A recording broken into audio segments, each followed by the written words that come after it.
Hola, ¿cómo están? Buenas tardes, soy Tatiana. Bienvenidos al episodio 3 de Que Vida Real. Hoy es 22 de mayo del 2020 y son las 5:59 de la tarde. Y pues bueno, este episodio se agregó a la serie que era originalmente nada más de dos. Y pues bueno, ahorita vamos a estar platicando. Les voy a contar sobre los temas. Son algunas updates, son algunas actualizaciones de los cuadros clínicos que se presenta con el COVID-19, que hace un mes no sabíamos, que es cuando estábamos haciendo este live. También me gustaría compartirles algunos recursos sobre los test, que son pues las pruebas diagnósticas para esta enfermedad de COVID-19. Quiero platicarles algunas cosas sobre los tratamientos farmacológicos que se están proponiendo, en qué van las vacunas y pues bueno, terminar también con algunos daños colaterales que tenemos por esta pandemia. En el episodio 2 estábamos contando sobre estas cuestiones emocionales, ¿no? que están siendo pues bueno, parte de todo lo que se tiene que manejar a nivel de salud pública, incluso en la población, y también la cuestión económica que está siendo devastadora para mucha gente, pero también hay otros daños colaterales a la salud pública como tal y sobre todo a la espiritualidad, y también me gustaría tocar ese tema. Y finalmente vamos a cerrar con oración. Entonces, es chistoso porque hace ratito que estaba probando cómo, o sea, si la luz estaba bien, etcétera. Empecé a grabar otro videíto, ¿no? Con yo grabándome cantando, imagínense ustedes. O sea, la verdad es que yo no canto, o sea, cero. Pero hoy como que me siento muy tocada, o sea, me siento muy contenta. Yo creo que Dios está haciendo cosas increíbles. Y bueno, pues me gustaría empezar con eso, en fe, ¿no? Entonces, digo, obviamente si tú no eres cristiano, no te preocupes, o sea, por favor, siéntete completamente bienvenido, o sea, es información que yo creo que te puede ser útil. Si eres creyente, pues también padrísimo, a lo mejor hasta te sabes esta canción. Si te la sabes, te invito a que no me escuches, más bien cántasela tú a Dios, ¿no? Vamos a estar nada más unos segundos en lo que damos un par de minutos para que se conecte más gente y listo, ¿no? Después voy a postear de todas maneras el link para que ustedes también puedan ver qué canciones, ¿va? Se llama Creo en ti, es de Julio Melgar, entonces yo creo que hay mucha gente que sí la conoce. Entonces, bueno, ustedes perdonen lo rupestre del sonido, ¿no? Quiero levantar a ti mis manos, maravilloso Jesús, milagroso Señor. Es la de Creo en ti, igualo. En este lugar de tu presencia, haz descender tu poder a los que estamos aquí.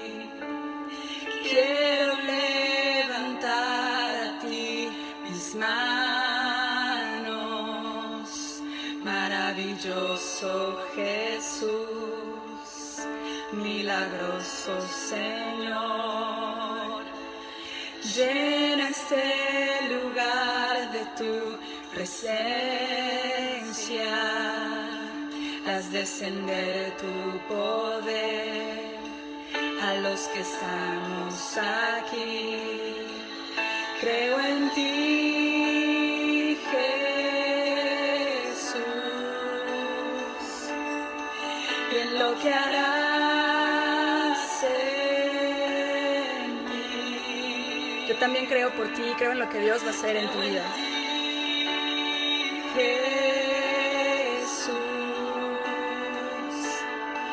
en lo que harás en mí, en mí, en mí. Recibe toda la gloria, recibe toda la honra, precioso Hijo de Dios, recibe toda la gloria, recibe toda la honra, precioso Hijo de Dios. Bueno, ya le voy a a dejar aquí en pausa la canción. Pero bueno, finalmente quería usar justo esta canción como una oración para nosotros, para que Dios guíe esta sesión, para que Dios guíe lo que vamos a hablar, para que toque nuestros corazones. Y pues bueno, para decirte que yo creo en lo que Dios va a hacer en tu vida. Son tiempos de mucha incertidumbre, son tiempos de dolor, son tiempos de miedo. Sí está difícil la situación, pero bueno, finalmente se trata de ir a los lugares en donde podemos reponernos de amor, pues de todo lo bueno, y a donde tenemos que aspectar nuestra mirada. Insisto, si tú no eres creyente, por favor quédate con nosotros, está increíble que nos acompañes. Lo que vamos a hablar es información científica. Obviamente, como creyente, pues también voy a estar compartiendo algunos versículos, porque Dios tiene mucho que decir siempre en cualquier situación. Pero bueno, es información de interés general que yo creo que puede ser útil para tu vida. Entonces, después de esto, lo que les voy a decir es que, bueno, es igual que la dinámica de los otros 2 episodios. Ya ya aprendí, ¿no? En los episodios pasados era como primero hacer live y después recolectar algunos recursos y postear en Facebook un álbum. Entonces, esta vez ya lo hice al revés.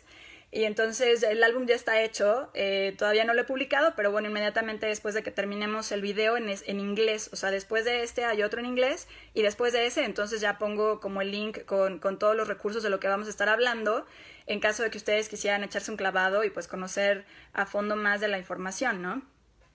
En ese sentido me gustaría platicarles que uno de los recursos que esta vez les estoy poniendo es el sitio de divulgación de la ciencia de la UNAM.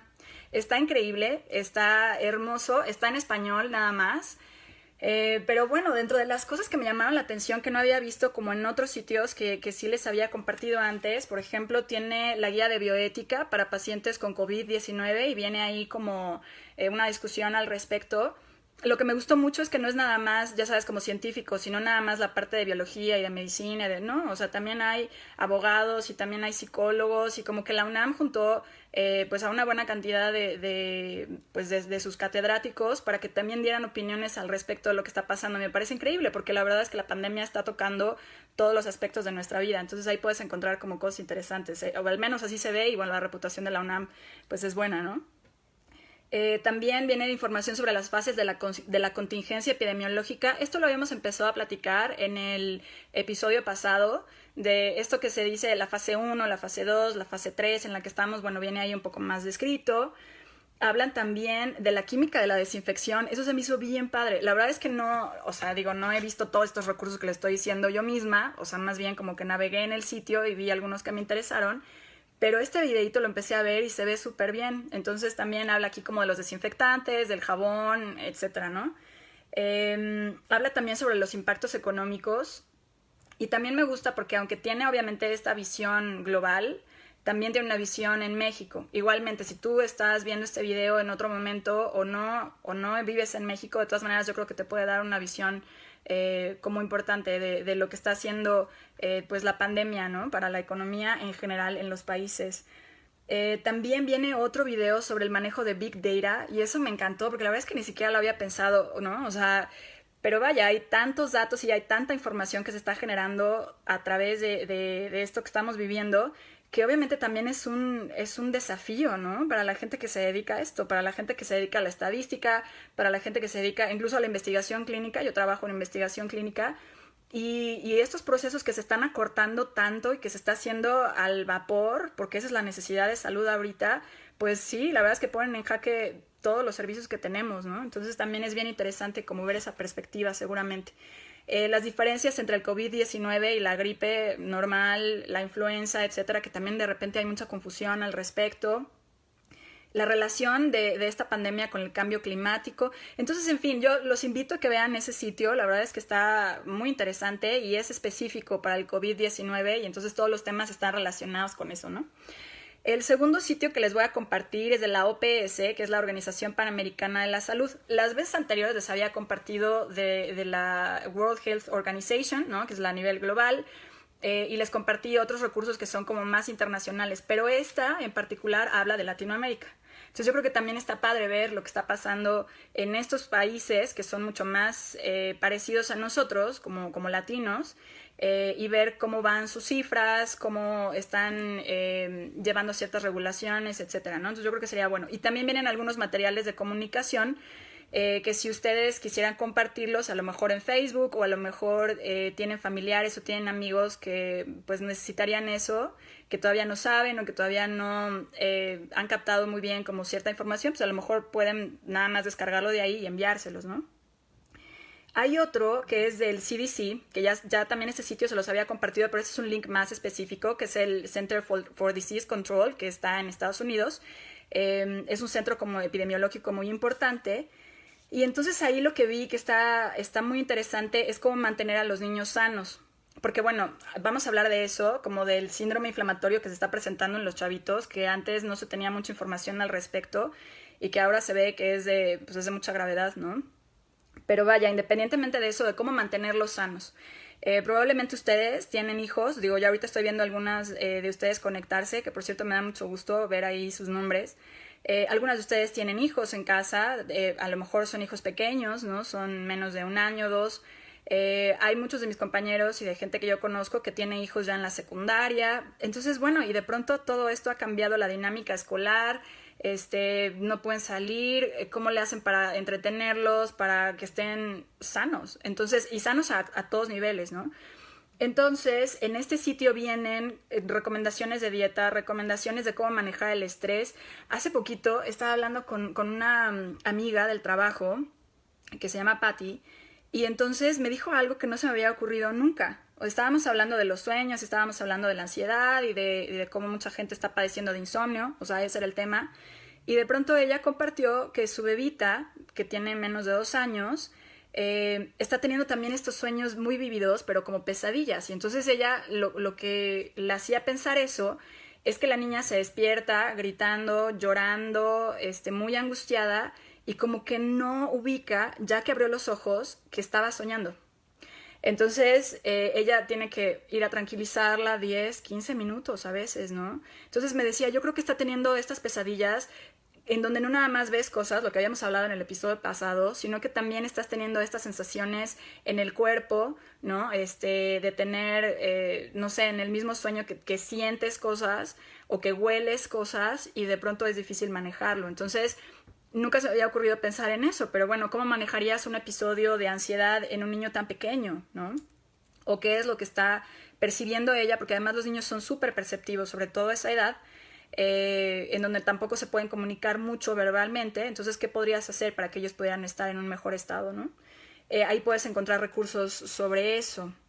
Y también algunas otras cosas sobre el homeschool, ¿no? Que la verdad es que es todo un desafío para los papás. O sea, yo los admiro increíble y creo que la están pasando muy difícil porque, pues sí, o sea, estar, además de sus trabajos, además de manejar la propia crisis, también encargarse de la escuela de los hijos, pues es pesado. Entonces aquí también hay recursos como para ayudar a los papás en ese sentido. Y bueno, eso es como lo primero que van a ver en el álbum, y después los siguientes recursos pues ya tienen que ver con los temas que vamos a tratar aquí. Y voy a empezar por la presentación clínica. El recurso que les pongo también es del CDC. El CDC sí viene en español y viene en inglés, aunque sea una institución estadounidense. Y bueno, esto aplica igual para lo que se sabe hasta ahorita, digamos, como de la enfermedad. Entonces, bueno, como que hemos estado escuchando, digo, desde que empezó esto el año pasado, que los síntomas son respiratorios. Y como que nos hemos quedado, me da la impresión, porque también he hablado con otras personas que siguen con esa información, pues que hay personas que van a estar asintomáticas, la gran mayoría no va a tener síntomas o va a tener síntomas muy leves. Esos síntomas son respiratorios nada más, probablemente ni siquiera te des cuenta que tienes esta infección. Pero hay cierta parte de la población, y me gustaría nada más como comentarles algunos porcentajes de las personas que sí van a tener esta presentación de COVID-19.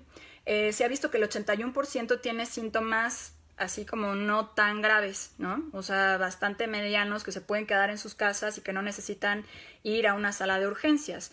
Aunque obviamente sí está afectando a su estado físico. O sea, no es como que no se den cuenta, no, sí se dan cuenta, sí es incapacitante, pero no necesitan ir a un hospital.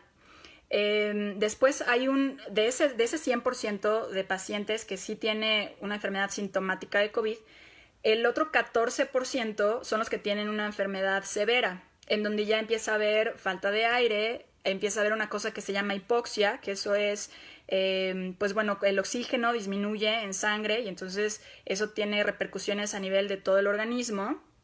Y también se ve que los pulmones están afectados en un 50% o más, ¿no? Y después están aquellos que desarrollan una enfermedad crítica, que es el otro 5%.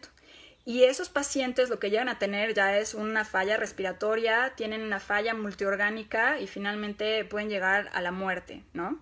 Entonces, más o menos esos son los porcentajes, pero la gran mayoría de personas pues, va a tener como esta situación controlada en casa, ¿no?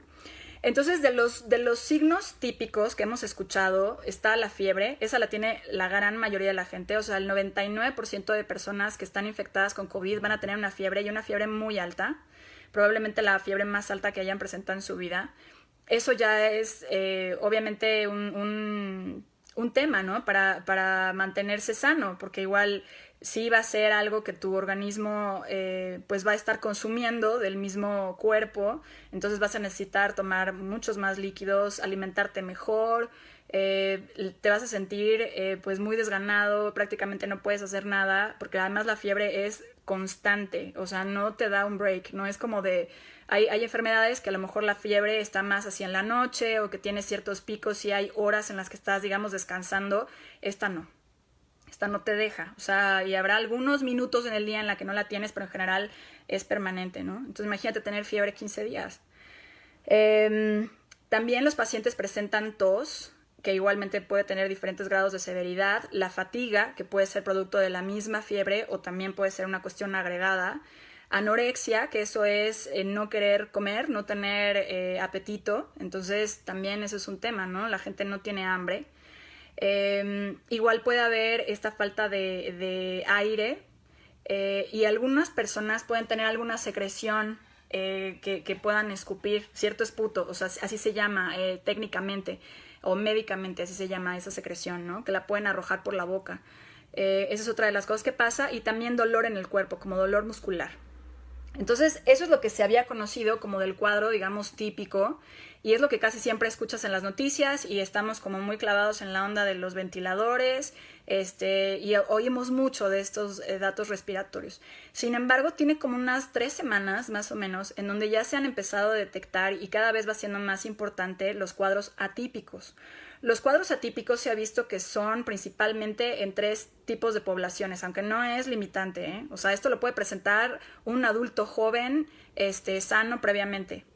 No se sabe todavía por qué, pero en general los cuadros atípicos tienden a ser en personas que son de edad avanzada, los adultos mayores, en personas que ya tienen otras enfermedades, otras comorbilidades, como puede ser algún problema ya de nivel del sistema inmunológico, o pueden tener algún problema cardíaco, o tienen diabetes, hipertensión, ¿no? Entonces como que este grupo tiene obesidad, ¿no? Entonces ese grupo es un poco más vulnerable a tener este tipo de presentaciones atípicas.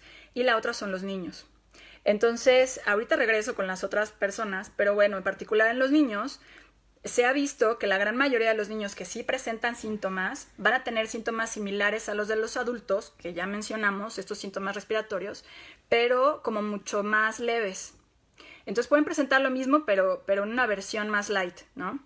El problema es que ahora los niños están también presentando complicaciones que sí son graves y que sí ponen en riesgo su vida y que sí los lleva a la muerte si no se tratan a tiempo. Y a veces, incluso estando en el hospital, pues aún así fallecen.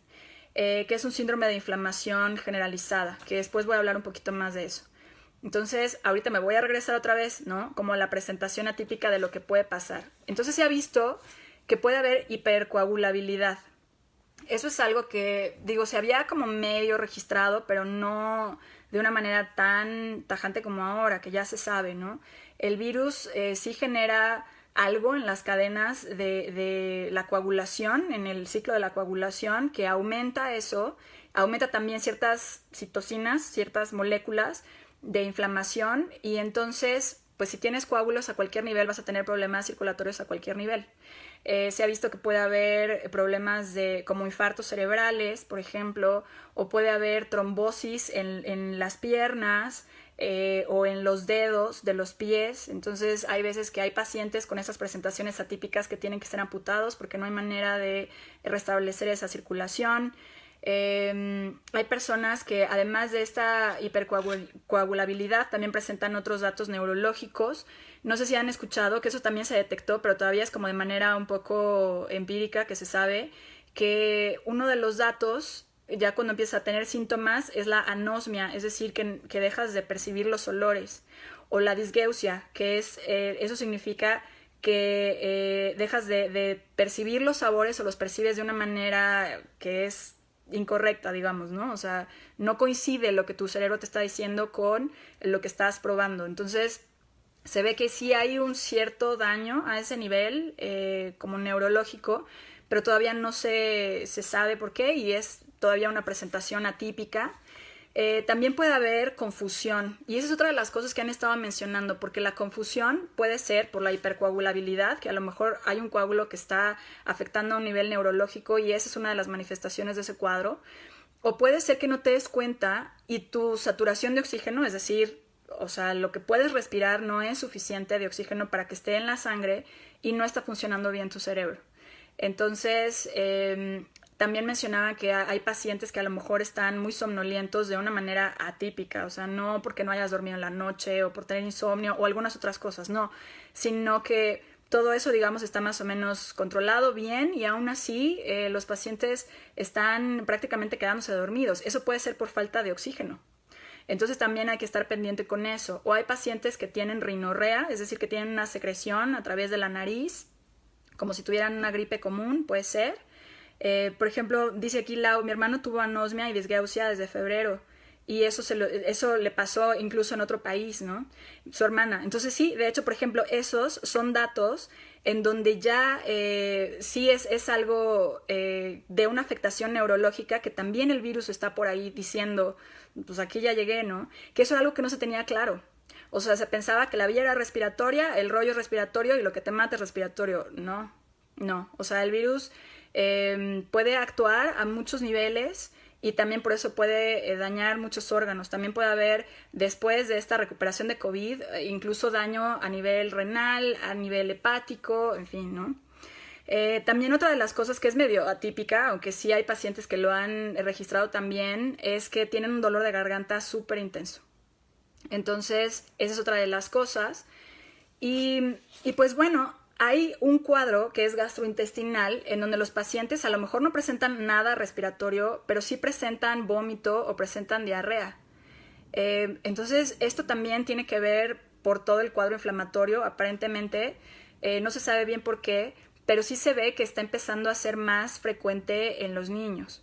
Entonces, les estoy diciendo esto porque parece de terror, y es de terror, la verdad, pero no es como para nosotros asustarnos y decir qué horror y ahora qué vamos a hacer y nos vamos a morir. No es eso en absoluto, pero, o sea, la información es poder y necesitamos estar súper conscientes de qué es lo que necesitamos identificar para buscar ayuda médica, cuáles son las cosas que pueden estarnos afectando para que obviamente el tratamiento sea el adecuado.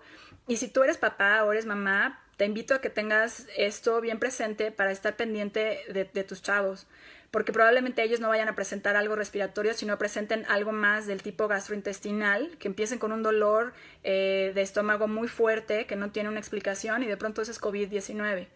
En este momento, las guías todavía no han cambiado como para decir, si empieza a tener un dolor abdominal, llévalo a urgencias. No, sigue siendo el único motivo por el que tú vayas a urgencias por esta situación de COVID-19 que tengas falta de aire. Si tienes falta de aire o si tienes una presión en el pecho, un dolor en el pecho que es muy intensa y que ya está siendo sostenida, esa sería otra de las indicaciones. Pero siguen siendo como esas dos, digamos, ¿no? Todavía no es lo recomendable, así de, bueno, tengo este dolor y qué tal si sí es COVID. No, entonces tendrías que seguir el protocolo del país en el que estás.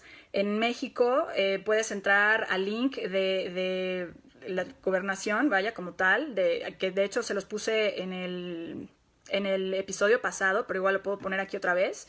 Y entonces ahí viene como un test que le llaman, es un test en línea, tú das clic ahí y te van a ir haciendo algunas preguntas y después finalmente te recomiendan que te quedes en casa o no, o te dan las recomendaciones necesarias. Entonces eso no ha cambiado, pero sí es importante que tú estés consciente de que esto puede afectar otras cosas, ¿no? Entonces, bueno, de lo que hablábamos de la información en los niños, que también antes se tenía esta fantasía de que a los niños no les pasa nada, olvídate de eso. O sea, los niños también son tocados por esto. Menos, pero sí también. Y de manera grave. Entonces, les puse ahí un link de la Escuela de Medicina de Harvard en donde están comentando sobre este síndrome inflamatorio. Se decía que es muy parecido a una enfermedad inflamatoria que se llama enfermedad de Kawasaki. Entonces, sí, digo, se parece a la presentación clínica, aunque obviamente tiene sus diferencias, pero lo importante de este síndrome es un síndrome multisistémico inflamatorio. Entonces, parece que lo que está pasando es que, o sea, llega este patógeno, llega este virus y nos está tratando de defender tanto el sistema inmunológico que de repente se pasa. Y entonces empieza a haber mecanismos que ya empieza también a afectar las cosas sanas, digamos, ¿no? En ese tratar de defender del virus. Entonces, ¿qué es lo que puede haber aquí? Igualmente puede haber fiebre, pero también puede haber otras cosas. Puede haber un rash, empiezas a ver como ciertas cuestiones a nivel de la piel. Puede haber conjuntivitis, que eso es que tengas los ojos rojos y que no tenga alguna otra explicación. Igualmente puede haber estos datos gastrointestinales, como puede ser, pues sí, la diarrea, el vómito. Puede ser que tengas también como los linfonodos, que son también como mecanismos de defensa en el cuello, son como si fueran unos centinelas, haz de cuenta, ¿no? Como si fuera parte de la defensa, está concentrada en diferentes partes del cuerpo. Hay unos que están en el cuello y se ve que esos ganglios también pueden estar como muy inflamados. Entonces de repente sentirías como una bolita ahí, ¿no? ¿Qué es esto? O sea, antes no lo tenía. Y esto combinado pues, con todo lo que te estoy comentando, ¿no? También puede haber un edema, eso es una hinchazón que sobre todo va a ser como en las partes distales, o sea, en las piernas, pero también la puede haber en las manos, los labios rojos. Entonces, esto es muy importante porque empiezan a pasar estas cosas y así como en los adultos empieza esta cuestión respiratoria, esto puede haber un deterioro muy rápido. Entonces, mamá, papá, si empiezas a ver cosas de este tipo, o sea, sí haz telemedicina primero, o sea, sí llama a tu pediatra, sí llama al doctor, pero sí ten conciencia de que a lo mejor esto es un cuadro que puede evolucionar en poco tiempo y que necesitas ir al hospital, ¿no? No tomes la decisión de inmediato, así en pánico, ¿no? O sea, simplemente es como estar consciente de que eso pase. Entonces, bueno, por aquí veo algunas preguntas. Con mucho gusto las voy a checar al final y si les parece bien se las comento. Si hay algunas que veo aquí y las puedo comentar de una vez, con gusto lo hago. Y si no, de todas maneras les prometo que voy a regresar y las voy a ver con detenimiento para que platiquemos también sobre eso, ¿no? Si no en el live como tal, pues sí en los comentarios después. Entonces, bueno, ese es como de las actualizaciones que es importante que tengamos en cuenta y seguir sabiendo que, otra vez, voy a ir a una sala de urgencias solo si tengo falta de aire o dolor en el pecho, ¿ok? O sea, eso es como que lo que nos queda de última. La otra cosa que les quiero decir, y que también hay recursos en este álbum que les voy a poner, es sobre las pruebas diagnósticas. Este es otro rollo. Lo que pasó es que yo hablé con mi tía, tengo una tía que está en Estados Unidos, se llama Ana, y entonces hablamos todas las semanas, ¿no? Y entonces me estaba diciendo, oye, ¿sabes qué? Ella es psicóloga. Y me dijo, fíjate que estaba hablando con unas amigas y de pronto empezaban como a mezclarse los temas y ella misma ya estaba revuelta. O sea, ya me decía, oye, pero ¿cómo? O sea, ¿cómo esto de las pruebas? O sea, ya era un merequetengue de información. Porque decían, sí, es que las pruebas, pero es que hay unas que las están sacando, pero entonces están haciendo una experimentación, pero entonces los van a tener en año y medio, pero entonces hay tratamiento, pero, o sea, así una mezcolanza de términos. Y es normal, uno, porque es mucha información, dos, porque es mucha información nueva para todos. Y tres, pues porque igual, si no eres como del área científica o médica, pues no tienes por qué saber de estos términos, ¿no? O sea, igual es como si empezaran a hablar en términos jurídicos o en términos, no sé, de económicos, pues yo no tengo idea, entonces también me quedaría como en blanco, ¿no? Entonces yo creo que es importante que definamos varias cosas, o sea, qué es una prueba diagnóstica, cuáles son los tratamientos que se están proponiendo y si hay o no tratamiento para COVID. En este momento, de una vez te lo digo, no hay, pero ahorita vamos a ver en qué se va evaluando. Y la otra que son las vacunas. Entonces, en cuanto a las pruebas diagnósticas, necesitamos entender algunos términos. Solo me voy a referir a dos. En realidad son tres términos, pero ahorita, para fines de este live, nada más me voy a referir a dos cosas de estas pruebas diagnósticas. Para ver si esas pruebas son precisas, tienes que ver dos conceptos. Uno que se llama la sensibilidad y la otra que se llama la especificidad. Estas son palabras técnicas, pero o sea, lo que significa es la sensibilidad es como la habilidad de esa prueba de detectar a los pacientes que sí están enfermos. Es decir, que si yo de verdad tengo COVID y me hacen esa prueba diagnóstica, realmente la prueba va a decir positivo. Si dice positivo, entonces esa prueba tiene una alta sensibilidad, digamos, ¿no? A que me detectó como enferma. Y la otra, la especificidad, es esa misma prueba diagnóstica con la capacidad de detectar a los pacientes que no tienen la condición que se está buscando. Entonces, es importante que detecte a los que sí están, pero también es muy importante que detecte a los que no están, para que entonces si yo me hago la prueba y me dice que estoy negativa, entonces yo puedo tener la confianza de decir no estoy enferma de COVID, y es otra cosa, ¿no? El problema con los test ahorita son varios. Hay 3 tipos de test que se están manejando en el mundo. Uno, que es uno que también tiene cosas técnicas, que ahorita se las voy a decir, pero, o sea, se las voy a explicar como muy rápido. Una es la detección del virus. Entonces, el virus tiene un material genético. Entonces, digamos que es como algo que tú puedes contabilizar para decir, sí, ahí está, el virus ahí está. Eso se hace con una prueba de polimerasa, una reacción en cadena de polimerasa. Ese es un término también técnico, pero vaya, finalmente lo que hace esa prueba es detectar el material genético del virus en ti y se puede cuantificar. Entonces se puede decir sí, ahí está, y se puede decir cuánto está, ¿no? El problema de eso es que es muy caro. El problema es que se hacen laboratorios muy específicos. Obviamente tiene que haber reactivos específicos, tiene que haber personal calificado para poder hacer esas pruebas, etc. Y estos son los que tú has visto probablemente, que les ponen un hisopo, o sea, que se ve que está complicado también, ¿no? Y te lo meten hasta el fondo para poder sacar la muestra que está al fondo de la nariz, de la garganta. Esa muestra es la que ellos analizan y normalmente se tarda de 3 a 6 horas ese resultado, ¿no? Esta prueba va a salir positiva o va a ser, digamos, como precisa cuando el paciente haya estado con la enfermedad, digamos, como del día 12 al día 20. Más o menos eso es lo que se sabe, ¿no? Y tiene una sensibilidad alta. Es decir, que si encuentran el material genético del virus en esa prueba, pues va a salir como el resultado positivo. Por otro lado, hay otros 2 tipos de test que son pruebas rápidas. Por lo que les decía, todas estas desventajas, que tiene esa ventaja que es como muy sensible, pero también tiene estas otras desventajas de muy caro, muy escaso, 3 a 6 horas. Y bueno, también la cuestión es que ahorita hay solo ciertos laboratorios que pueden hacer estas pruebas, que están como digamos certificados. Entonces incluso mandar las muestras a veces tarda días en que obtengas un resultado, ¿no? O sea, no es nada más la tengo y en ese momento se hace, pues no, a lo mejor también hay un tiempo de espera, en fin, un montón de cosas. Y a veces la gente tarda 10 días en recibir un resultado y mientras tanto ya estuvo afuera haciendo su vida y ya contagió a gente si de verdad estaba enferma, ¿no? Es un tema complicado. Y después están estos 2 otras pruebas diagnósticas que son el detectar en sangre pues los anticuerpos que ya generó el virus. ¿Qué es un anticuerpo? Bueno, básicamente es como si fuera... Es una defensa que el cuerpo generó, o sea, entró el virus, el sistema inmunológico se defiende y digamos es como si pusiera a estos soldaditos, ¿no? Que dice, bueno, yo voy a atacar a este virus.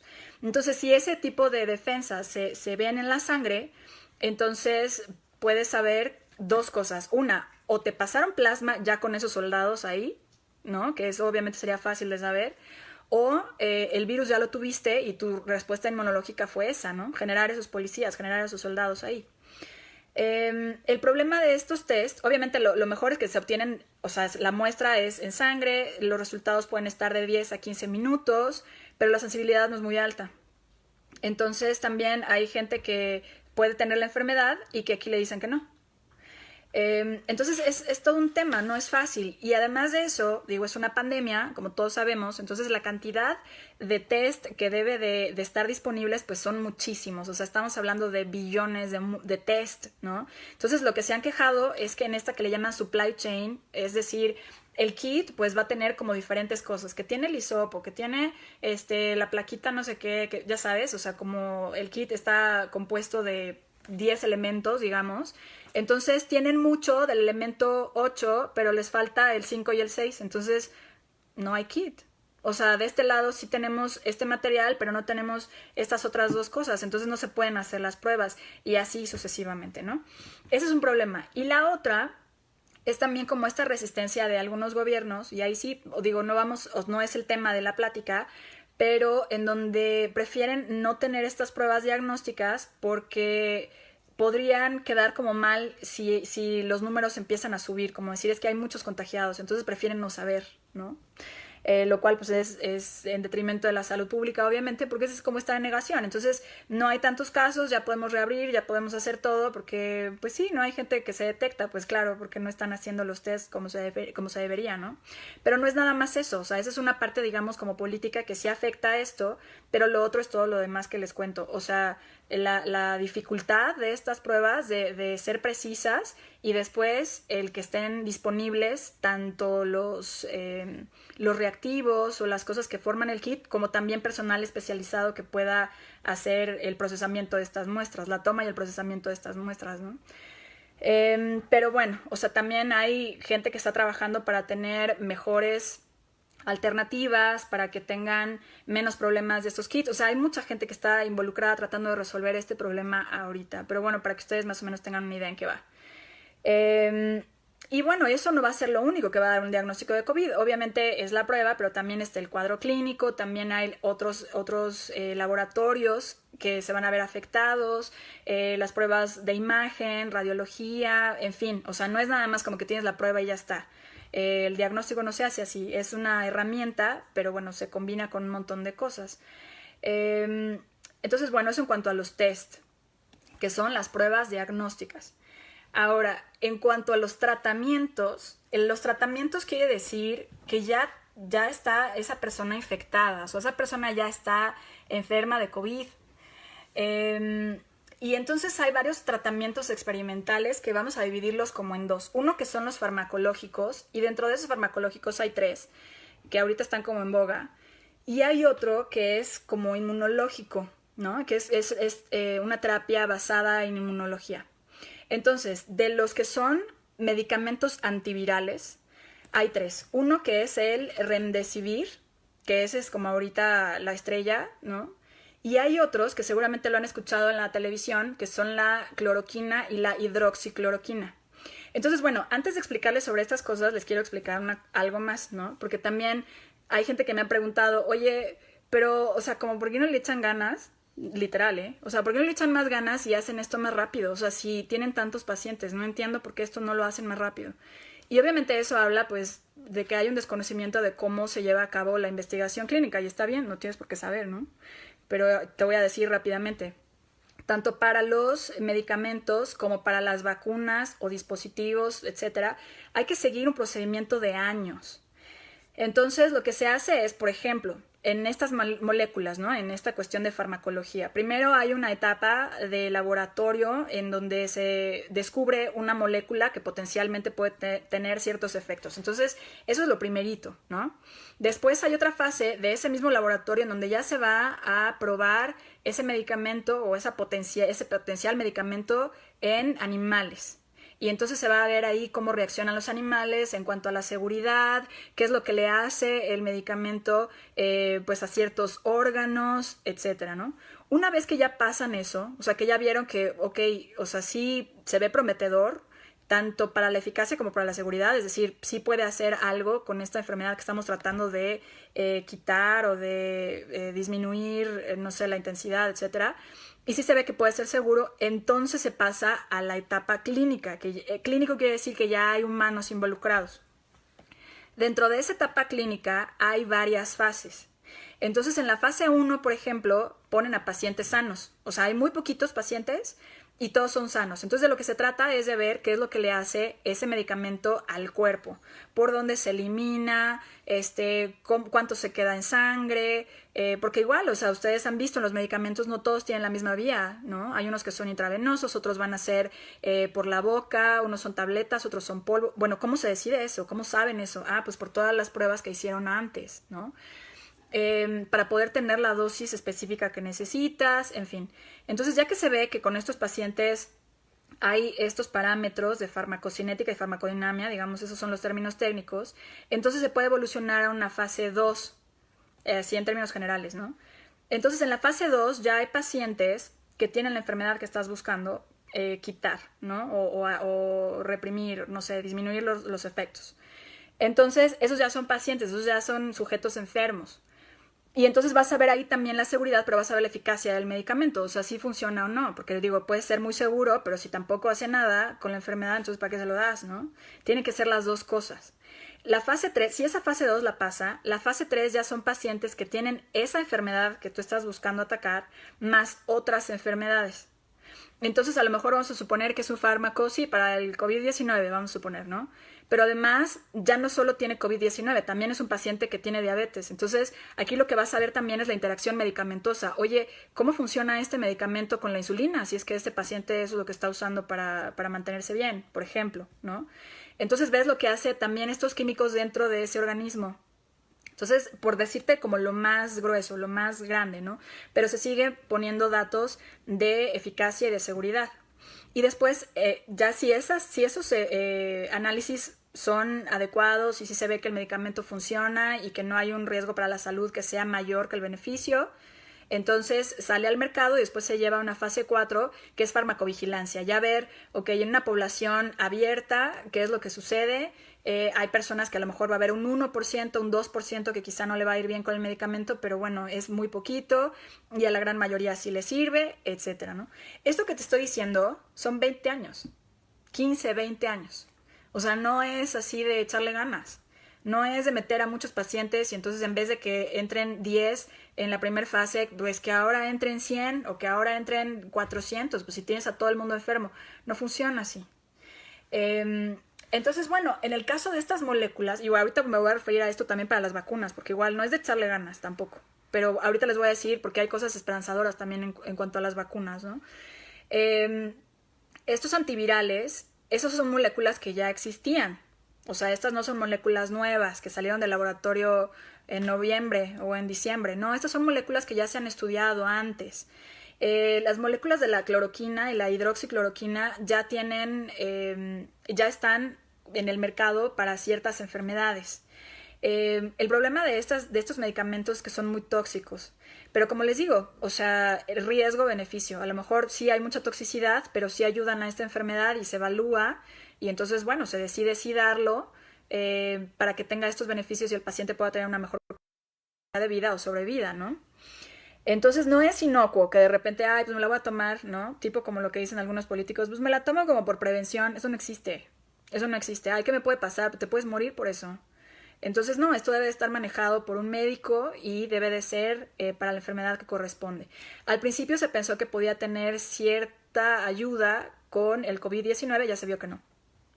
Entonces el otro medicamento, que es ahorita el que tiene todas las esperanzas del mundo encima, es el Remdesivir.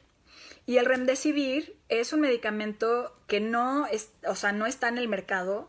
Es un medicamento que se trató de utilizar como medicamento contra el ébola, pero no funcionó bien para la enfermedad.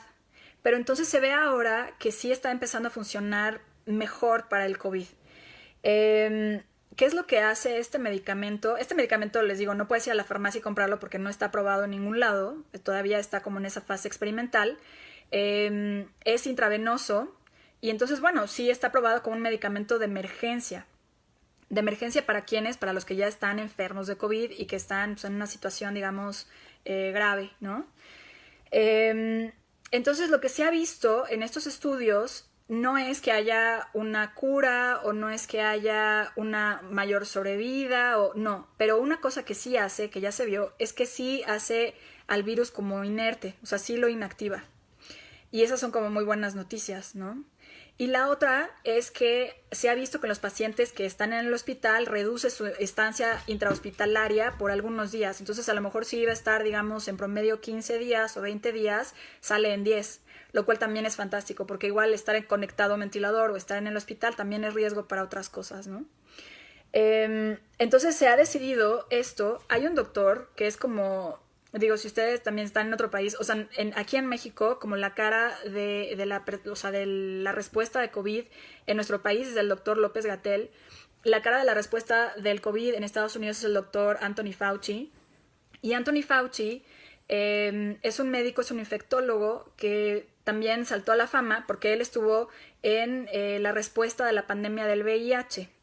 Y entonces cuando dieron este anuncio en Estados Unidos hace unas semanas diciendo sí, el Remdesivir lo vamos a poner como un medicamento de emergencia, él estaba muy optimista y hasta la fecha sí sigue, porque dijo, esto yo ya lo había visto con el AZT, con uno de los medicamentos que se empezó a utilizar para el VIH.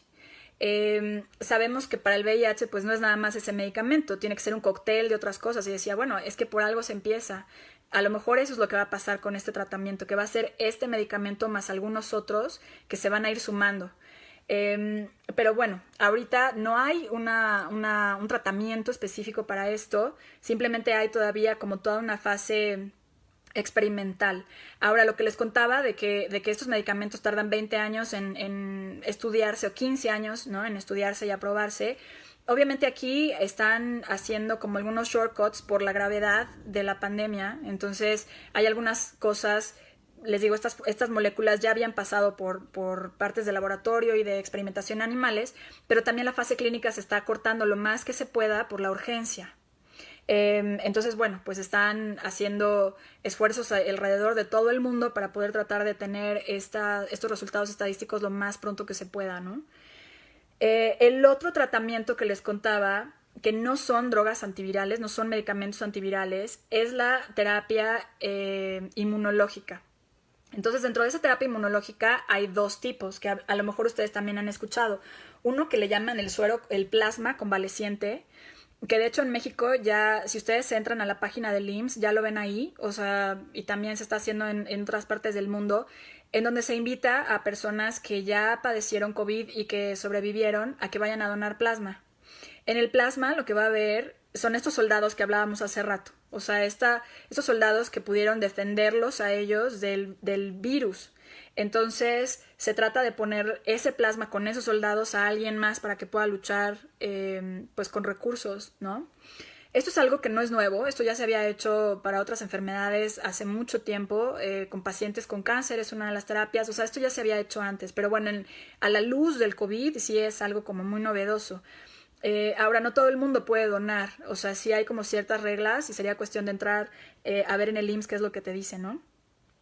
En el IMSS se está haciendo nada más porque también es necesario que haya, o eso es lo que mencionan ellos, que haya una base de datos en donde sepas exactamente dónde están los pacientes, en fin, que tenga como este manejo de la información que a lo mejor no hay en otros hospitales.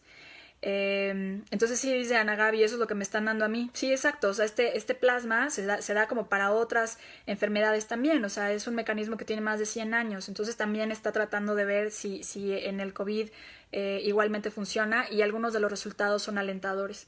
Y la otra cosa que están haciendo es que están dando inhibidores de unas moléculas que se llaman las interleucinas, la interleucina 6, porque lo que hablábamos es que hay veces que el organismo, tratando de defenderte, digamos que se pasa, ¿no?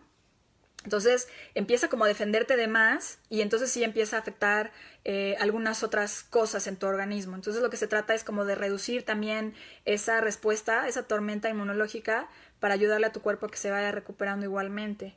Pero igualmente no está todavía como aprobado. Todo esto es investigación, todo esto es experimental y se está llevando a cabo de la manera más rápida posible.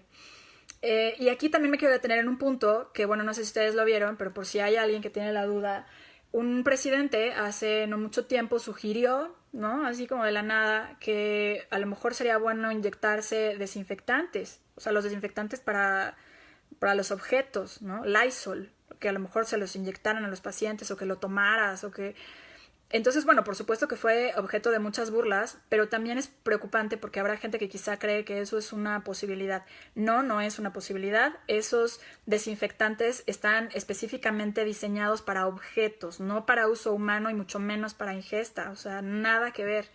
Esas cosas no sirven. Y esto de la luz ultravioleta, sí, eso es como para desinfectar ropa o desinfectar otras cosas, objetos, no tienen nada que ver cómo funciona el cuerpo humano. Entonces, también dentro de los links que les pongo el videito donde eso pasó y también un poco del análisis que hacen de el post, ¿no? De cómo incluso las compañías de desinfectantes más importantes tuvieron que salir a decir, oigan, por favor, no vayan a hacer esto, ¿no? O sea, no vayan a utilizar estos productos para tratar de desinfectarse ustedes, no funciona así. Entonces también creo que es importante saberlo, no, más allá de la burla o de la crítica o lo que sea, es importante, porque puede haber gente que a lo mejor sí tiene la duda, ¿no?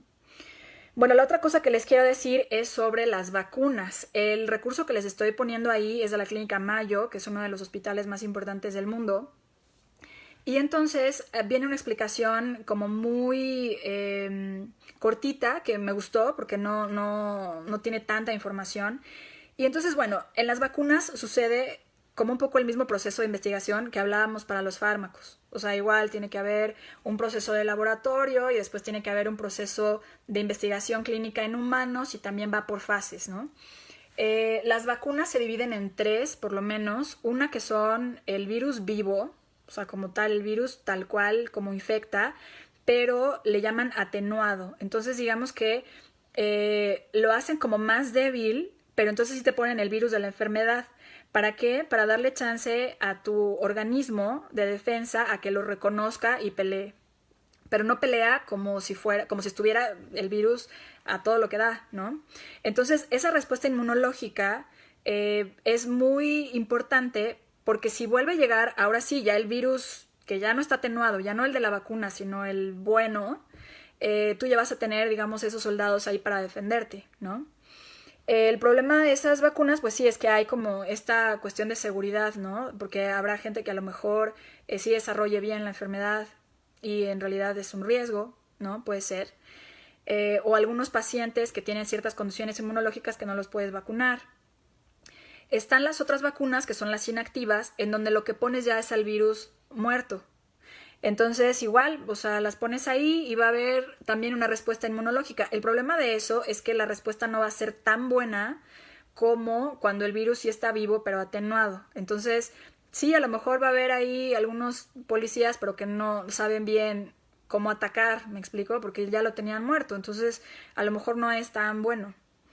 Y hay otras que son las modificadas genéticamente, las que están diseñadas por ingeniería genética. Y entonces eso lo que hace es nada más tomar ciertas partes de ese virus, como del material genético de ese virus, y entonces reproduce nada más una proteína que ya se sabe que esa proteína es la que monta la respuesta inmunológica. Entonces ya no te tienen que meter el virus completo, ni el virus atenuado, ni muerto, ni nada, sino solo esa partecita del virus que saben que activa la respuesta inmunológica.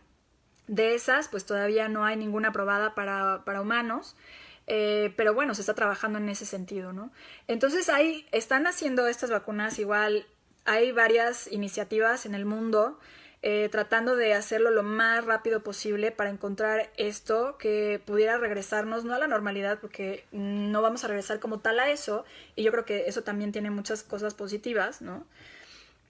Pero sí es lo que nos permitiría otra vez un poco salir al mundo a actuar, no sé, sin tener tantas restricciones.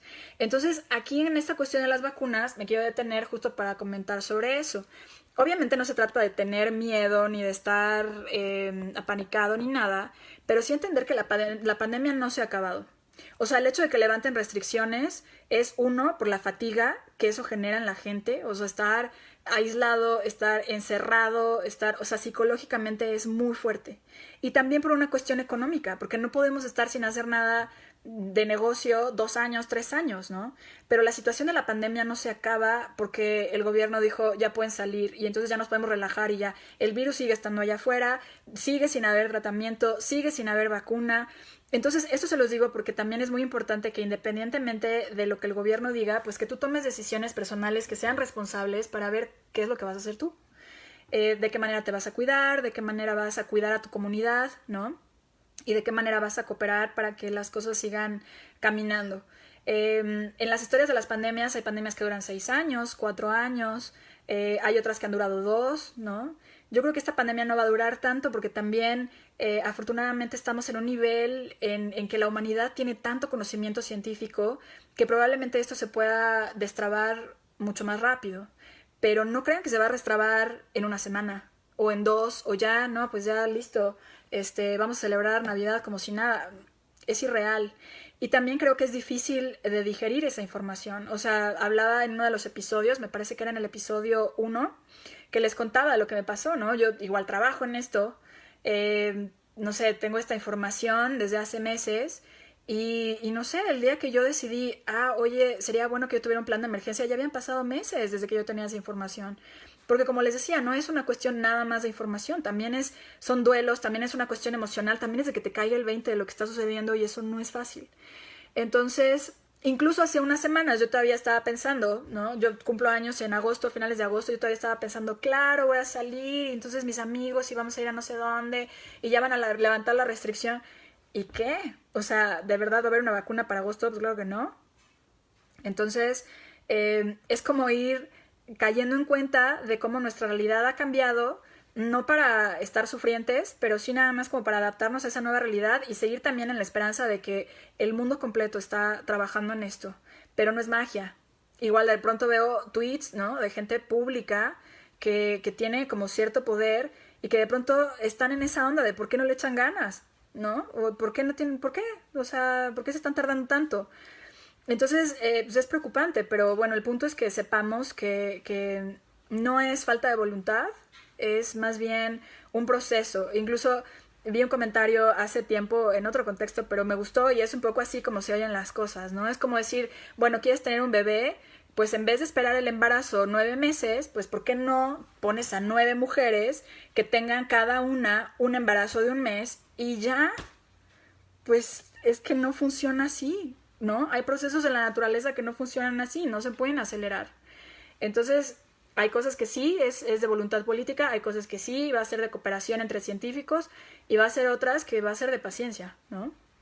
Entonces también como esta invitación a decir vamos a seguir cuidándonos independientemente de que las cosas vayan como retomando cierto curso. Después de este tema de las vacunas, lo que les quiero contar es sobre estos daños colaterales que está habiendo también con la pandemia, que otra vez ya habíamos empezado a platicar de eso en otros episodios, la cuestión de las cuestiones emocionales, ¿no? La salud mental o a lo mejor esta cuestión económica. Pero una de las cosas que más me llama la atención, que ya se habían dado cuenta desde hace como un mes, es que la gente tiene mucho miedo de ir al hospital. O sea, como que ahora ya nos pasamos. O sea, de decirle a la gente, mira, no vayas, 1, para no saturar los servicios de salud, 2, porque aunque estés infectado de COVID, te puedes quedar en tu casa, puedes estar en cuarentena ahí, evitas el contagio afuera, etcétera. Como que a lo mejor fue tanto eso que ahora la gente, aunque esté enferma, no va, porque tiene miedo a que se va a contagiar de COVID. Entonces, ¿qué es lo que pasa? La gente se muere en su casa. Y tenía un infarto y como le dio miedo ir por el COVID, pues no fue a ningún lado. O tenía, no sé, un infarto cerebral y prefirió quedarse en su casa porque qué miedo. Entonces ahora, o no sé, o tenían algún problema de diabetes que estaba descontrolada, un montón de cosas que en otro momento te hubieran llevado al hospital y ahorita la gente tiene tanto terror de salir que no se atiende. Entonces aquí la invitación obviamente es a decir no, o sea, obviamente no podemos ir como a lo mejor iríamos en términos normales a una consulta, es mejor tratar de hacerlo por teléfono, sí, hay que ser prudentes, pero si tienes una condición de gravedad, necesitas ir al hospital, sí necesitas ir a atenderte, ¿no? Otra de las cosas colaterales es que se ha visto que los niños están siendo vacunados menos, ya sea porque están saltándose los papás las visitas con los pediatras, porque pues sí, tienen miedo de que se vayan a infectar los niños, o porque está todo este miedo de las vacunas también, ¿no? Entonces ahora también hay otras enfermedades que sí son controlables, que sí hay vacunas, que están resurgiendo porque la gente no se vacuna. Entonces esto yo creo que es una cuestión no nada más de responsabilidad personal, pero también de información, ¿no? Las dos cosas combinadas. Entonces sí es importante que si te sientes muy mal, sí vayas a urgencias. Y es importante que los niños sigan teniendo su cuidado pues como debe de ser, ¿no? la otra cosa, que es un daño colateral, que también les puse un link ahí, que es de este sitio web que les digo de divulgación científica de la UNAM, es sobre los ataques de pánico por el COVID. Entonces, pues bueno, sí, ahora se ve que hay todo un tema de miedo alrededor del virus que tampoco es útil. O sea, una cosa es tener cierto temor, está bien, como cierta prudencia está bien, pero tener miedo o tener terror de lo que va a pasar no está bien. Eso también te puede llevar a la muerte. Eso también puede afectar tu salud. Entonces, pues unos psicólogos están siguiendo como este fenómeno a nivel global, ¿no? Y entonces ellos hablan pues de estos dos tipos de miedos. Uno que es irracional, o sea, que es ficticio, que es algo que nos estamos diciendo que no es cierto, y hay otro que es un miedo racional, que digamos sería este temor. Entonces, hay como ciertas técnicas también para que tú puedas igualmente poder ver si tu miedo está bien fundamentado o no. Para decir, bueno, a ver, esto no lo quiero hacer, pero no lo quiero hacer porque, a ver, esto tiene cierta base, o qué, cuál es lo que estoy sintiendo, o estoy queriendo tener el control y por eso lo estoy manifestando de esta forma, etcétera, ¿no? Entonces es un recurso que yo creo que te gustaría echarle un ojo para ver si estás cayendo en algunas cosas. Y es normal, o sea, aquí nadie es Superman y a mí nada me toca y yo sé perfecto lo que tengo que hacer y no, nadie está así, nadie. Yo misma me caché, y ahorita les voy a decir, porque es otro de los daños colaterales, que es el miedo, y esto tiene que ver con una cuestión más espiritual. Yo misma me caché, o sea, hace unos días, hablando con unos amigos, era como de, oye, ¿y qué onda? Y ya platicando, ¿no? De si vamos a regresar a trabajar, si vas a hacer, no sé, este plan que tenías. Y entonces yo les decía a ellos, no, la verdad es que pues no ha cambiado nada, la pandemia está igual, ¿no? O sea, no tendría por qué cambiar yo tampoco cómo estoy viviendo la cuarentena. Entonces me voy a quedar en cuarentena voluntaria a lo mejor los próximos, no sé, 18 meses, ¿no? Y entonces como que yo revisaba en mi corazón y decía, no es miedo, no es miedo, o sea, no, estoy siendo responsable, ¿no? Y hoy en la mañana escuché un sermón de un pastor que admiro mucho que se llama Dante Gebel. Y la verdad es que fue una sacudida porque dije, no, a lo mejor sí es, o sea, como que igual necesito revisar otra vez qué es lo que estoy decidiendo, ¿no? Entonces otra vez, o sea, no es que nos demos cuenta de esto para criticarnos nosotros o para criticar a otros, simplemente no, para sentarnos y decir, a ver, ¿cuál es la motivación de mi corazón para estar tomando esta decisión? O sea, ¿de verdad estoy tomando las cosas balanceadas? ¿O esto me está pegando en algún lugar en donde de verdad tengo un punto ciego y estoy decidiendo algo que quizá no es lo mejor? Entonces también ahí para decir salgo, no salgo, voy a esto, no voy a esto, convivo con esta persona o no convivo, no, todas esas decisiones necesitan ser evaluadas pues a la luz de la verdad, a la luz de una realidad, y por eso también el poder de la información, para que tú sepas que si tomas ciertas decisiones pues también van con ciertas consecuencias y ciertos riesgos, pero bueno, ya sabes, o sea, ya es una decisión que tomas consciente y no nada más ni a partir del miedo ni de la negación de ay no pasa nada y total, tampoco, ¿no? Entonces, bueno, también dentro de los recursos que les voy a compartir está esa prédica que escuché hoy en la mañana, ¿no? Que está impresionante. Entonces aquí les voy a compartir un versículo, bueno, dos versículos de hecho. Uno que es Proverbios 19, es capítulo 19, y el versículo es el versículo 2, que dice, el alma sin ciencia, o que sería también el equivalente en otra traducción, el alma sin conocimiento, no es buena. O sea, no podemos estar tomando decisiones a la ligera, ni podemos simplemente evitar la información. Y también si tú eres una persona de fe, pues también tienes que estar enterada de la información científica que hay disponible. O sea, no es como de, bueno, yo confío en Dios y ya. No, eso es irresponsable y lo dice la Biblia. O sea, no es bueno que tú no sepas esa información. O sea, Dios nos dio un cerebro, Dios nos dio información para que la usemos. Y obviamente confiamos en que Dios está a cargo de todo, pero nosotros tenemos que hacer nuestra parte y eso no lo podemos evadir. Entonces tenemos que estar informados. Y el otro versículo está en Primera de Juan, el capítulo es 4, el versículo es 18, y dice, en el amor no hay temor, sino que el perfecto amor echa fuera el temor, porque el temor lleva en sí castigo, de donde el que teme no ha sido perfeccionado en el amor. Entonces, ¿qué significa esto? Que si tú de verdad estás confiando en Dios, no puedes estar apanicado por un virus. O sea, está bien ser prudente otra vez, pero no puedes estar muriéndote de miedo por el virus. Ya al tener ese pánico, ya al tener ese miedo, ya te está generando un problema. Por eso aquí dice, ¿no? O sea, el temor lleva castigo en sí mismo.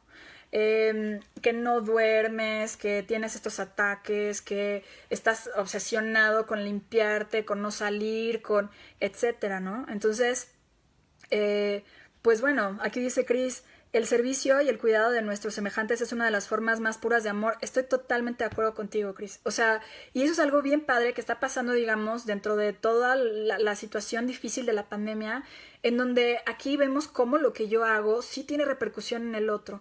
Y cómo de verdad, si yo me cuido, también tiene algo para cuidar a mi semejante, o como yo necesito también a veces restringir ciertas cosas egoístas que digo, no, es que yo sí quiero salir y quiero hacer y quiero, sí, pero a lo mejor ahí estás poniendo en riesgo a otra gente, o sea, nos está poniendo de manifiesto algo que ya se sabe, pero que no era tan tangible como en este momento, de cómo estamos tan interrelacionados todos, ¿no? Entonces necesitamos tomar esas decisiones con mucha cautela, tomando en cuenta muchas cosas, no nada más la salud física, sino la salud emocional, mental, espiritual y en fin, ¿no? Y también como orar por sabiduría, justo. Y bueno, ya para terminar, son solo 3 cositas las que les quiero compartir más. Uno es un link que también les pongo ahí en los recursos que les comparto. Es un ministerio que se llama I Am Second. Y se llama I Am Second porque o sea, lo que no se dice, pero que se entiende es Jesus is First. Entonces, es el testimonio de un hombre que es un mago. Hace más o menos unos 10 años que filmaron ese videíto, han de ser, no sé, como 10 minutos o menos. Y me llamó mucho la atención porque él era ateo. Él es mago, desde chiquito le encantaron estas cuestiones de los trucos y demás. Y entonces él dice que teniendo esta formación y dedicándose a eso, él es muy escéptico de todo lo que ve. Entonces se burlaba mucho de la gente que creía en Dios. Era como de, ay, sí, o sea, tu amigo imaginario, ¿no? O como, ay, sí, esta sanidad, o, no sé, o sea, no creía en nada de lo que él no podía ver, porque decía, bueno, incluso si lo veo, no existe. O sea, yo me dedico a eso, a crear estas ilusiones, ¿no? Pero bueno, en algún momento escuchó del Evangelio y entonces dice que oró. No sé, de algún modo se atrevió a orar y decirle a Dios, yo quiero ver si de verdad eres real, o sea, yo quiero que te manifiestes en mi vida, ¿no? Y es interesantísimo el testimonio. No se los voy a contar porque no quiero arruinarles el video. Son 8 minutos. Pero habla como del poder de Dios en la vida y de cómo se lo demostró. Y les estoy poniendo este testimonio ahorita justo porque tiene que ver con algunos de los tratamientos que estamos hablando de COVID. Yo creo que les va a gustar mucho. Yo me acordé de ese video por una plática que tuve con un amigo hace como una semana. Y lo volví a ver con otros ojos y me encantó. Entonces ojalá que le puedan echar ahí una mirada, ¿no? La otra cosa que les quiero decir es sobre esta bendición. Hoy compartí un par de canciones en el Facebook, también las puse ahí en los recursos, en el álbum de Face, porque uno de mis amigos me decía, oye, es que veo que hay mucho miedo. O sea, por un lado hay mucha tristeza, ¿no? Y por el otro lado hay terror de la gente. De muchas cosas, de lo que quieras, ¿no? Del COVID, de la situación financiera, de la salud, de, no sé, del nuevo orden mundial, etcétera, ¿no? O de pronto ves que hay mucha gente a tu alrededor que se está muriendo, algunos a lo mejor sí son de COVID, otros no, otros están, no sé, padeciendo por otras enfermedades, y entonces empiezas a tener como tu corazón muy turbado. Entonces la invitación ahorita es a eso, a no tener miedo, sí ser cautelosos, sí ser responsables, pero no vivir en miedo. No es una manera de vivir y de hecho sí te puede llevar pues justo a morir incluso. Puedes morir físicamente, puedes afectar tu salud mental, puedes afectar tu salud espiritual de muchas formas. Entonces eso no es el tema en el que tenemos que estar. Tenemos que estar confiados, ¿no? en que nosotros hacemos nuestra parte y Dios siempre hace la suya. Entonces estas dos canciones, una está en español, la otra está en inglés, pero es la misma canción, se llama The Blessing, que en español sería La Bendición. Y entonces la hicieron en un ministerio. Una de ellas es una cantante muy famosa que se llama Carrie Jove. Es muy joven, es muy talentosa y tiene unas letras increíbles. Entonces dice que estaban, no sé, con otros pastores, estaban contando sobre algunas ideas que tenían de canciones y como que no les salía nada, pero se pusieron a orar. Entonces, en fin, empezaron a recibir, como dicen que es como si Dios hubiera llegado a detener ese meeting y entonces empezaron como a adorarlo a él y les empezó a salir esta canción que básicamente es la escritura.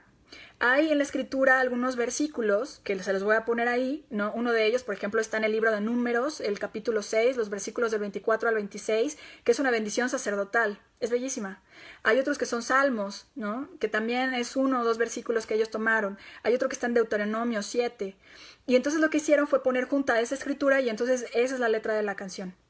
Y eso es lo que yo te quiero decir hoy. O sea, antes del último punto, me gustaría leerte como básicamente la letra de la canción, pero que es esa escritura que te estoy diciendo y que la puedes ver referenciada en el álbum que voy a compartir más tarde.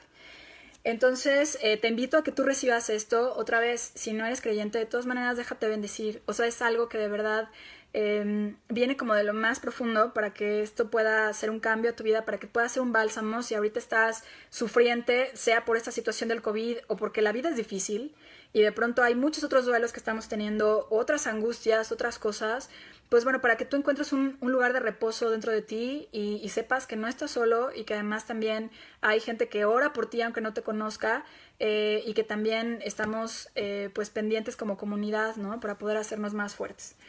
Entonces, yo te quiero decir de parte de Dios hoy que le pido a Dios que Él te guarde y te bendiga, que extienda su amor y te muestre su favor, que Dios te mire con agrado y te dé su paz, que te cubra con su gracia hasta 1000 generaciones, para que no sea nada más tu familia y tus hijos, sino los hijos de tus hijos y los hijos de esos hijos. Que su presencia te acompañe a donde quiera que vayas y que te rodee su amor, porque Él va contigo. De mañana y de noche en tu vida, de entrada y de salida, en tu llanto y en tu alegría, Él te ama. Y bueno, yo lo creo por ti, lo creo para mí también, lo recibo para mí y en el nombre de Cristo lo declaro sobre tu vida hoy. Que sea esa bendición, que sea que eche fuera todo el temor y que tú recibas el perfecto amor de Jesús con todas estas cosas que Él tiene para ofrecer, ¿no? Y bueno, ya por último punto, los quiero invitar a orar. Los quiero invitar a orar por varias cosas. Uno, igual dice la Biblia que donde estamos dos reunidos, pues Dios está ahí, ¿no? Y es poderoso si nos juntamos en esta oración. No tenemos necesariamente que orar al mismo tiempo, pero si nos ponemos de acuerdo, pues claro que eso es poderoso. Que oremos en contra de ese espíritu de miedo. Eso es lo primero que los invitaría. O sea, si empiezas a tener miedo, empiezas a estar agobiado, empiezas a tener estos pensamientos negativos, te voy a dejar ahí esta misma oración que acabamos de hacer, te voy a dejar ahí esta escritura, repítela para tu vida y trata de reemplazar esos pensamientos negativos con esto que te acabo de decir. Les pido que oremos también por sabiduría para nuestros líderes. Necesitan mucha. O sea, los líderes de las naciones, pero tú también, si eres líder de tu casa, si tienes una familia, si eres una mami soltera, si eres el papá, si eres los abuelos, si tienes a tu cargo gente en tu empresa, si eres dueño de un negocio, todos los líderes necesitan mucha sabiduría para poder guiar a la gente y para poder darles algo que sea de bendición y no al contrario. Para que también ellos sepan lo que tienen que hacer, pero que también tengan el coraje y la valentía de hacerlo, porque a veces por cobardes o a veces porque la naturaleza humana es egoísta y está siempre buscando lo suyo, no lo hacen y eso va a ser demandado. Entonces, de verdad, oremos mucho por la gente que está en el poder y por la gente que está con capacidades de hacer cosas, incluyéndonos a nosotros, ¿no? Oremos por la iglesia para que de verdad se pueda parar firme en la verdad. Las cosas vienen muy difíciles en muchos sentidos. Otra vez, no vamos a caer en el miedo, pero vienen muy difíciles. Las cosas se van a poner muy difíciles, peores de las que ya están ahorita, y vamos a tener que salir adelante, como lo ha hecho la humanidad muchas veces, ¿no? Entonces, bueno, para que nos paremos en esa verdad que nosotros conocemos y también tengamos la valentía de compartir el amor de Dios a otras personas. Muchas veces no lo hacemos por miedo o por pena. ¿Qué van a decir? No, es que igual me van a ver feo, no, es que es imprudente, no, es que es irrespetuoso, no, es que oso, no sé, lo que quieras. Y estoy de acuerdo que habrá momentos en los que no es prudente, ¿no? A lo mejor, pero cuando sí es, que no te gane el miedo y que no te gane la vergüenza. Dios no se avergonzó de ti. Y además sabiendo que sí hay una cura para ese miedo, una cura para ese dolor que es Cristo, pues, o sea, ¿cómo podemos quedarnos callados? a ti te pasa seguramente, ¿no? Si vas a un restaurante lindo, ¿a poco no te dan ganas de decirle a todo el mundo, oye, ve a este restaurante, no sabes lo que es, está increíble la comida? ¿Viste una película? No, es que la tienes que ir a ver, o sea, está increíble, está preciosa. Te compartes canciones, oye, no, es que, o sea, siempre queremos compartir lo mejor que tenemos. ¿Por qué no vamos a compartir la esperanza de una vida eterna? Que es en donde está la solución a todo. Entonces, pues también para que Dios nos dé esa valentía y nos dé la sabiduría para saber cómo hacerlo. También para que todas las personas podamos tener esa voluntad de tomar riesgos por otros. Lo que decíamos hace rato, o sea, poder arriesgarnos por alguien. No decir, no, es que sabes que esta persona tiene COVID. No, hombre, yo mejor corro por mi vida, porque me contagia, porque me... Oye, y si necesita algo, no sé. O sea, mide tus fuerzas, pero también no te hagas de la vista gorda y esto a mí no me toca, chao, ¿no? Por ponerte un ejemplo, ¿no? Pero que sí nos podamos arriesgar en amor por otra gente, con sabiduría. Para que oremos por los enfermos, no nada más por los enfermos de esta pandemia, por los enfermos en general, ¿no? Y los enfermos no son nada más los enfermos a un nivel físico, sino también enfermos espirituales, enfermos del corazón, ¿no? Por los que tienen el corazón roto, eso también te mata. Entonces, hay mucha gente que tiene el corazón roto. O sea, de verdad, hay un versículo que dice que Dios está cerca de los que son quebrantados de corazón. Entonces también ojalá que Dios los pueda abrazar y pueda encontrarlos en su dolor para que puedan tener esa sanidad y encuentren esa vida. Por aquellos que son vulnerables, en particular los niños, los ancianos, las personas que están enfermas de otra cosa, los pobres, personas que están en estas relaciones de poder, no sé, los maltratados, los abusados, los refugiados, los que están en guerra. Oremos por ellos porque la tienen todavía más difícil que nosotros. Y oremos por la salvación de nuestras familias, la salvación de nuestros amigos, la salvación de las naciones en las que estamos, por la salvación del mundo, para que de verdad puedan aceptar ese amor y esa luz que la encuentras en Jesús nada más, ¿no? Entonces, bueno, pues les agradezco muchísimo que se hayan conectado. Me da mucho gusto haber compartido con ustedes. Entonces, bueno, me voy porque igual vamos a hacer ahora la transmisión en inglés, pero seguimos en contacto y en una hora, en cuanto acabe la otra transmisión, con mucho gusto les comparto el material que les preparé, ¿sale? Pues bueno, gracias, nos vemos, bendiciones.